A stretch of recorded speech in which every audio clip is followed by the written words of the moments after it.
थरकर कथा गोटे गाँव में राहुल नामक गोटे पिला थिला। से सबु बेले बहुत दुखी और चिंतित रहुथिला।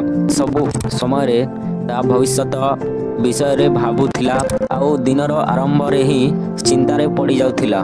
निज परिवार रो टेंशन भविष्यत रो टेंशन ताहा से ता गुरु को जाइकी कहिला।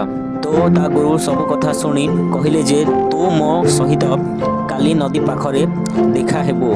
ता दिन परे राहुल नदी पाख को गला आउ देखिला जे ता गुरुजी से ठारे बसी छंती। राहुल गुरु को पाख को जाई कहिला, गुरुजी तमे मते एठा को कोन पाई डाकिछ? ता गुरु कहिले एमिति नाही, प्रथमे आमे नदी को पार करी नदीर से पटकू जीवा। तो तांको पाखरे गोटिए डंगा थिला आउ से डंगाटी को राहुल देखिकी कहिला, ताले ठीक अछि गुरुजी आमे डंगारे बसिकी से नदी पटकू जीवा। ताहा सुनी ता गुरुजी कहिले एमिति नाही, जेबे ए नदीटी पूरा सुखी जीव आउ नदी तलर गोड़ी माटी पूरा दिसिबाको लागिबो तेबे आमे नदी को पार करिबा। तो राहुल कहिला, गुरुजी तमे एहा कोन कहूछ?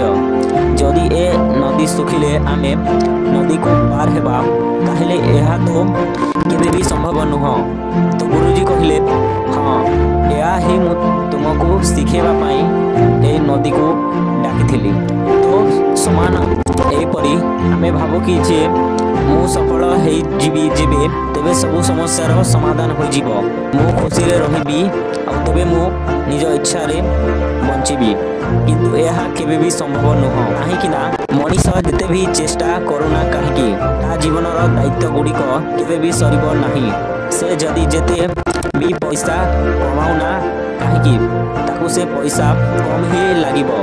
कहंती जे स्ट्रगल गोटिए जर्नी जीवन यात्रा परी, जहा कि आमे एबे तो कष्टकर भाबू किंतु परे से समय को भाबी आमे कहू जे ताहा ही जीवन भल समय थिला। तो ए जीवन जर्नी माने यात्रार मजा नियो आउ जीवन भल मेमोरीज गुड़ा को जीवन खुशी मुहूर्त मध्य एड कर।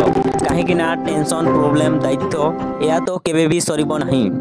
हाँ या तेबे सरी जीवो जेते बेले तमे ए दुनिया को छाड़ी चली जीवो।